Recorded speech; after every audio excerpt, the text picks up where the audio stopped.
SMK 1 Singaraja ingin minta izin untuk mengambil video dari masjid ini, apakah boleh? Baik, saya dari mewakili pihak masjid mempersilahkan adik-adiknya untuk melakukan penelitian atau observasi di masjid ini.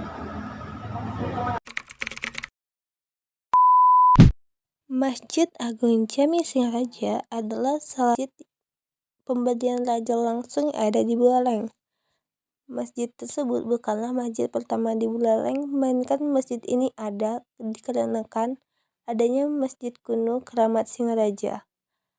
Berawal dari masuknya agama Islam di Buleleng melalui jalur perdagangan yang ada di Sunda Kecil atau yang sekarang dikenal sebagai eks-Pelabuhan Buleleng. Pada abad ke-16, populasi umat muslim sudah hampir di sepanjang pesisir Buleleng atau yang dulu disebut sebagai Pabean, yang sudah banyak dihuni oleh umat muslim. Masjid ini dulunya merupakan bagian dari sungai atau Tukat Buleleng yang berada di bawah jembatan Belanda Pelabuhan.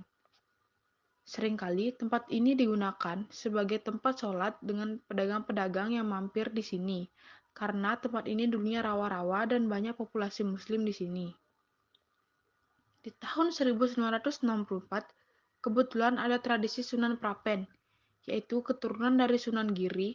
Jika di Jawa ada Wali Songo, sedangkan di Bali ada Wali Pitu. Saat beliau datang kemari, pada saat itu bertepatan dengan hari Jumat. Di hari Jumat, khususnya kaum laki-laki melakukan sholat Jumat. Sholat Jumat tersebut dilakukan minimal harus ada 40 orang agar sholat tersebut dapat dilaksanakan. Ketika semua sudah berdatangan, mereka bingung mencari tempat.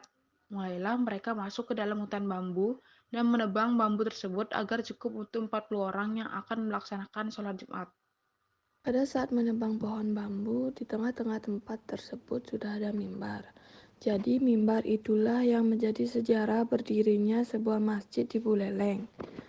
Setelah ditemukannya mimbar di tengah pohon bambu, beliau meminta pembebasan tanah agar dibangunnya sebuah masjid di Buleleng, maka didirikanlah Masjid Kuno Keramat Singaraja.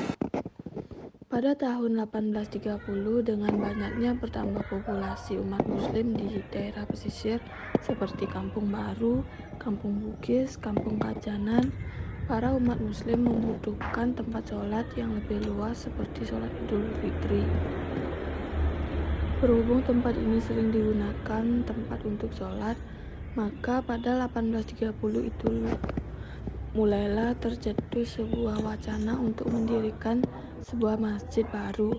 Tahun 1830 kebetulan salah satu rakyat di sana adalah keturunan dari Anggara Panji Sakti, dan hingga sekarang alhamdulillah berhasil melestarikan Al-Quran yang ditulis tangan oleh Gusti Ngurah Jelantik Legi, yang merupakan kerabat dari Gusti Ngurah Jelantik Polong. Adalah raja pada masa itu dan keturunan Panji Sakti yang ke-14. Karena beliau adalah saudara raja, maka beliau meminta agar bisa mendirikan sebuah masjid di tempat ini. Ketika tahun 1830 wacana itu dicetuskan, tidak serta-merta langsung diberikan atau didirikan sebuah masjid, kurang lebih sekitar 4-5 tahun. 1835 baru wacana itu bisa direalisasikan, dan ada beberapa pendapat kenapa harus direalisasikan pada masa itu. Ada juga sebagian warga muslim keberatan kalau sholat Jumat itu dipindahkan karena mimbar tersebut. Maka raja memberikan sebuah solusi, dan sebenarnya mimbar tersebut mimbar kembar. Ada duplikat yang sama, jadi raja itu menyuruh pengrajin dari Puri Buleleng untuk membuatkan mimbar yang sama, atau warga di sana menyebutnya dengan mimbar kembar. Masjid ini ditandai dengan pintu gerbang kayu asli dari Puri Buleleng pada masa itu. Pintu itu dipindah sebagai tanda atau simbol pertama di Buleleng yang Mebraya. Maka beliau menandakan masjid ini adalah bagian dari Puri Buleleng. Pada 1895 itu mulailah berangsur-angsur masjid ini dibangun sampai benar-benar rampung di tahun 1290 Hijriah.